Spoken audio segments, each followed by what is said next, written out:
आउज़ु बिल्लाहि मिनश्शैतानिर्रजीम बिस्मिल्लाहिर्रहमानिर्रहीम रब्बि इश्रह ली सदरी वयस्सिर ली अमरी वहलुल उक़दतम मिन लिसानी यफ़क़हू क़ौली। आज हम अपने 25 पैगंबरों में से एक मोहम्मद सल्लल्लाहु अलैहि वसल्लम के बारे में जानेंगे। मोहम्मद सल्लल्लाहु अलैहि वसल्लम आखिरी नबी थे, यानी इसके बाद अल्लाह ने कोई भी पैगंबर नहीं भेजा।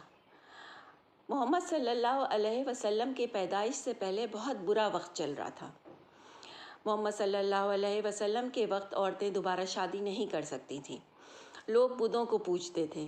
छोटे बुत वाले बड़े बुत के पास जाते थे अपनी मन्नत पूरी करवाने। सुपरस्टिशन यानी अंधविश्वास में बिलीव करते थे। वो ये मानते थे कि मरने के बाद वो दूसरे फॉर्म में पैदा हो जाएंगे, जैसे जानवर में पैदा हो सकते हैं, चिड़िया बन सकते हैं। वो जिनों से राब्ता कायम रखते थे, जो कि शिर्क भी है और मना भी।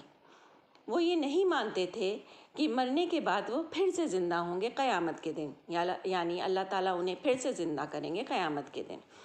छोटी छोटी बातों पर लड़ाइयाँ हो जाया करती थीं और ये लड़ाइयाँ 40 साल तक रहीं। कुरैश गर्मियों में नॉर्थ की तरफ चले जाते थे अपना कारवां लेके, और ठंड में साउथ की तरफ चले जाते थे। और इसी के बारे में हम लेइलाफ़ कुरैश जो सूरह है उसमें इसके बारे में पढ़ते हैं। कुरैश यहूदियों के साथ सौदा करते थे और यहूदियों ने उन्हें रिबा लेना सिखा दिया, यानी इंटरेस्ट लेना सिखा दिया। वो अल्लाह को भी मानते थे और साथ ही साथ जो है बुतों की भी पूजा करते थे। औरतें जो थी वो चीज़ की तरह इस्तेमाल की जाती थी। अगर किसी आदमी पर किसी का उधार होता था तो वो उसकी बीवी को ले जाता था और जो चाहे जो मर्जी आए वो करता था। जिन औरतों को पैसा चाहिए होता था वो अपने घर के ऊपर झंडा लगा देती थीं।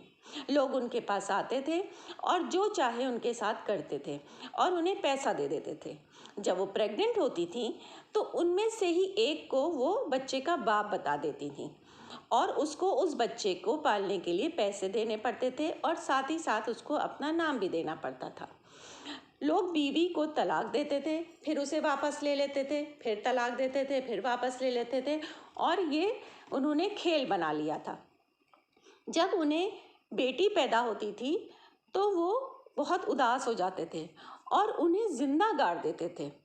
अल्लाह ने कहा कि तलाक सिर्फ 2 बार ही दी जा सकती है।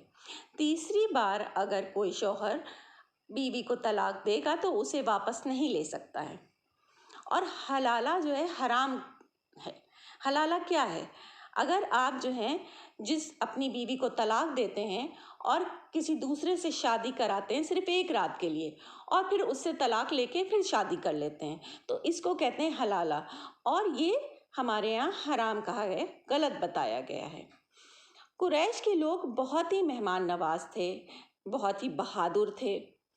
वो अपना वादा ज़रूर पूरा करते थे और वे थोड़े में ही बहुत खुश थे, लेकिन साथ ही साथ वो क्या करते थे? बुतों की पूजा करते थे, जो कि गलत था। तो इसी के साथ हम इस किस्से पे फिर आएंगे इंशाल्लाह। अल्लाह हाफ़िज़।